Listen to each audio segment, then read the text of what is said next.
Warm greetings, everyone. I, Dr. Ekta Sharma from Pandit Neki Ram Sharma Government College, am here to discuss a poem titled When You Are Old, written by William Butler Yeats with all of you.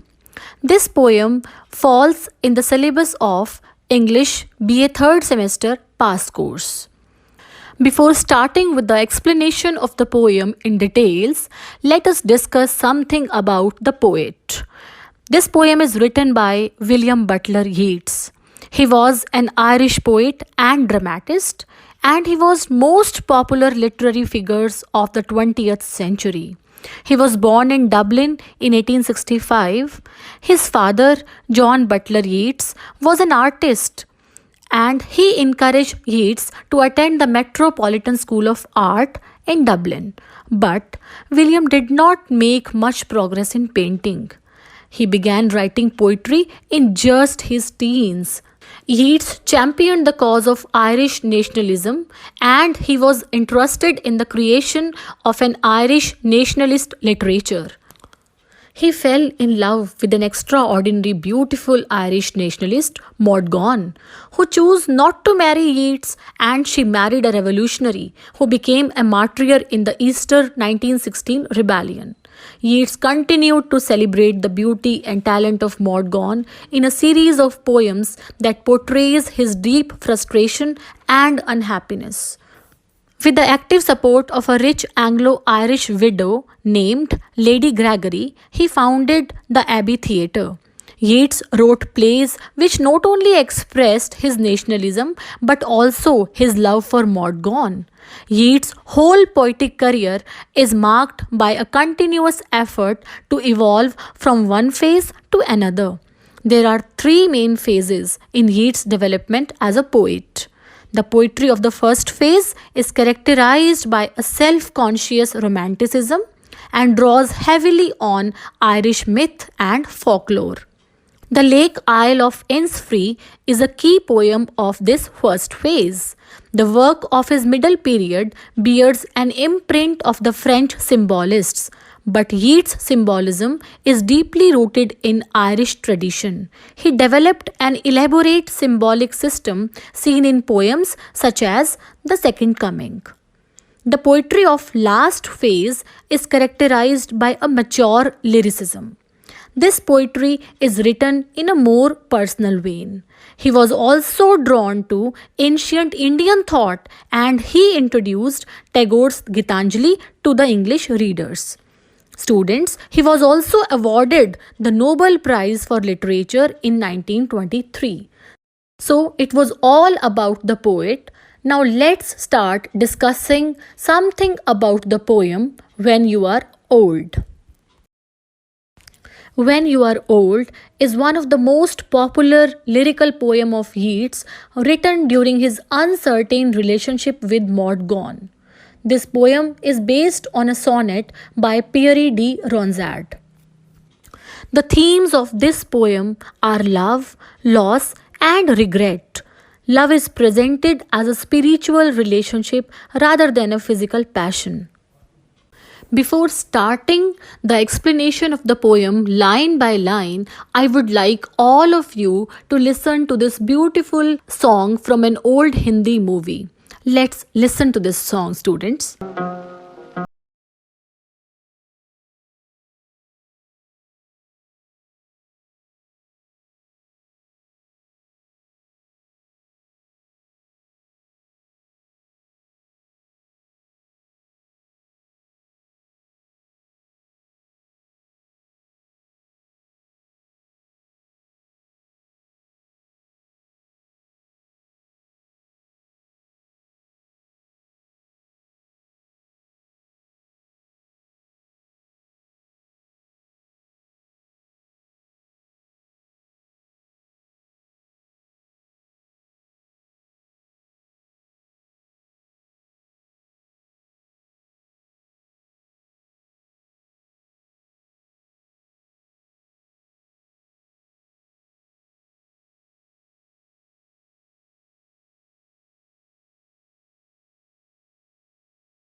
a beautiful connection of this particular song with this poem.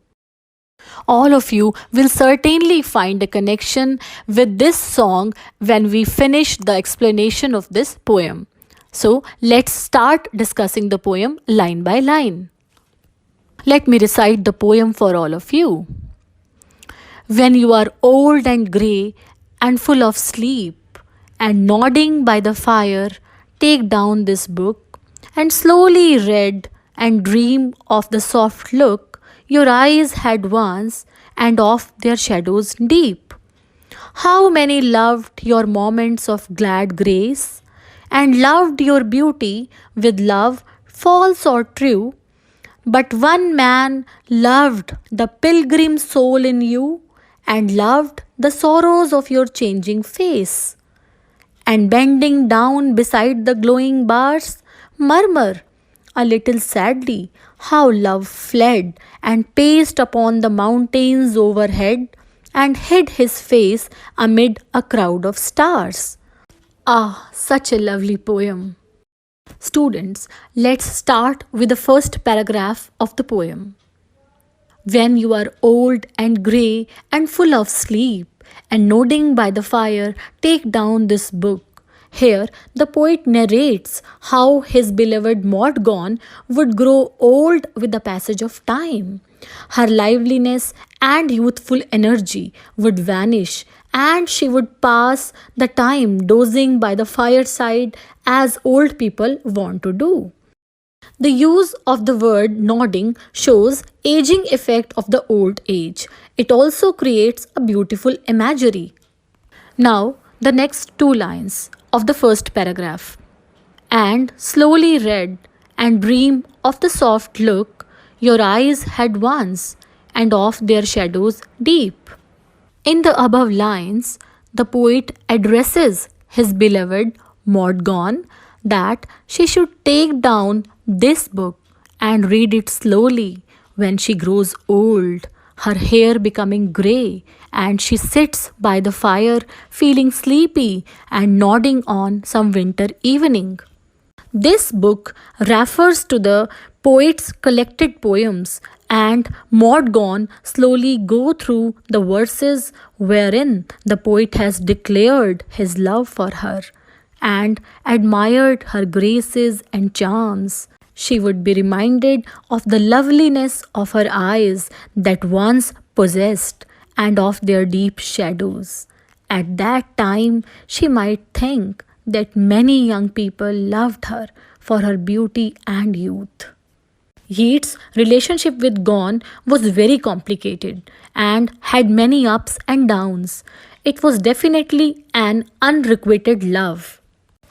To conclude the first stanza, the speaker asks his beloved to think ahead to a time when she will be old, tired, and grey. Then, says the speaker, the addressee will look back nostalgically on her life to date, thinking of her youthful looks and vigor as though they were a dream. Those who love the addressee now, that is, at the time of the poem's writing, when this woman is ostensibly still young, are portrayed as superficial and insincere. The speaker implies that so called love of these men for the beloved will fade, just as the basis for that love, the beloved's beauty and youth, will fade too. Let's begin with second paragraph of the poem. How many loved your moments of glad grace and loved your beauty with love false or true?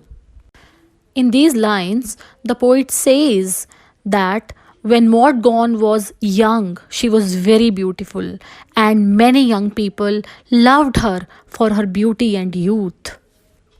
Here, the poet suggests Mortgane to analyze as to how many of the young men loved her truly or falsely.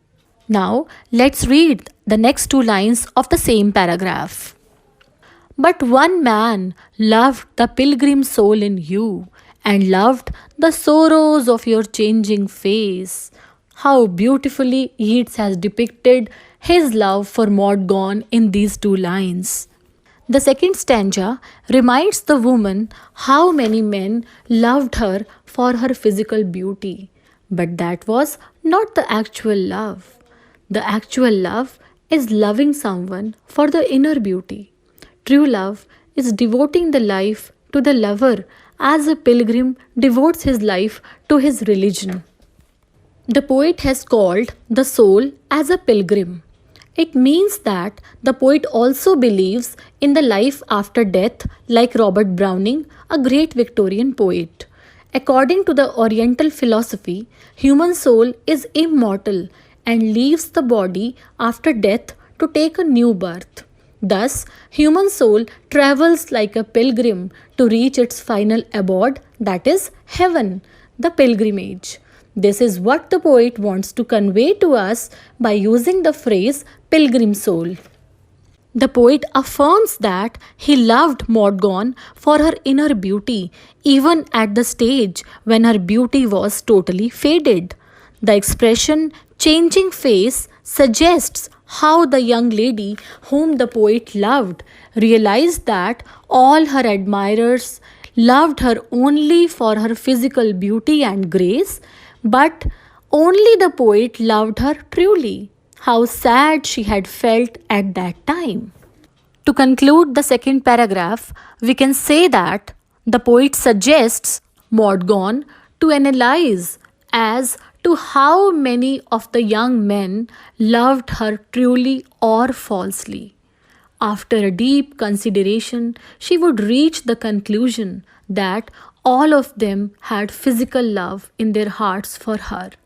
But still, there was a man who loved her pilgrim soul.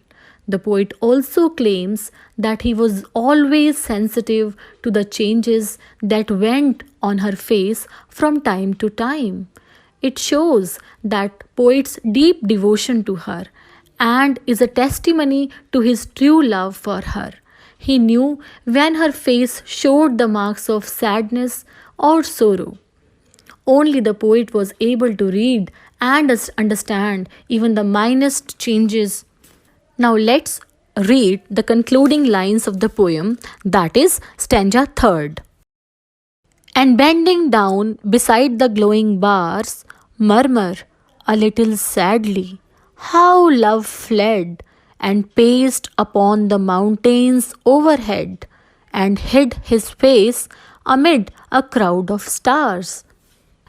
In the final stanza of the poem, the poet again imagines his beloved as an old woman who is sitting beside the fire. Now she is bending down the glowing bars of the fireplace and murmuring a few words of regret as to how the true love has fled from the world and become impossible to find. The glowing bars refer to the great railings of Gonne's hearth. The final lines seem to suggest Yeats' romantic heartbreak, disturbed and fuddled, yet attaining the magnitude of the universe in his feelings.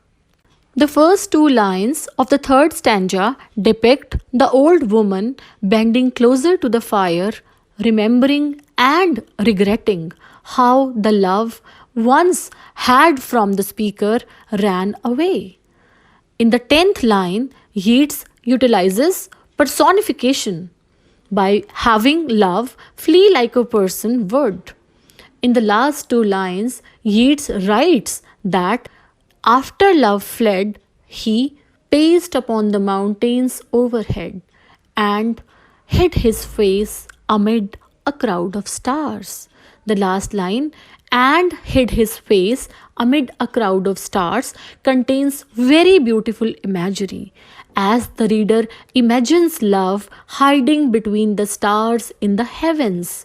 Yeats seems to be telling his lover that while his love for her will always remain, she will be unable to reach it, as one is unable to reach into the heavens and pluck out a star. The tone of the poem changes with this last stanza. While the first two stanzas could be seen as romantic as well as positive, the loss of speaker's love in the third stanza drastically changes the tone, which has become full of regret. The third stanza presents a current situation projected into the woman's old age. She is told that she will remember that she rejected this man who loved her and predicts that the memory will make her a little sad. He evidently will have given up his pursuit of her, left in a state of agitation to pace amongst the mountains overhead and disappear amid a crowd of stars. The lines seem to suggest that because of her rejection, he will never find peace. One day he will die, become stardust, and she will have lost him forever and ever. In summary, the poem seems to be both a warning about the future and an appeal to the beloved to reconsider, to see that without him, old age will be bleak and full of regret. The poem creates a subtle contrast between Mordaunt, who, having rejected true love, has dwindled into withdrawn domesticity, whereas the speaker's love has become absolute as a result of his faith in the dignity of the heavens. The contrast is established through the disjunction between the glowing bars and the crowd of stars. Instead of hurling bitter allegations at her for not returning his love, he makes an unobtrusive declaration of his devotion. Dear students, thank you very much for listening to me, and I wish you a very bright and successful future ahead. Thank you so much. Have a nice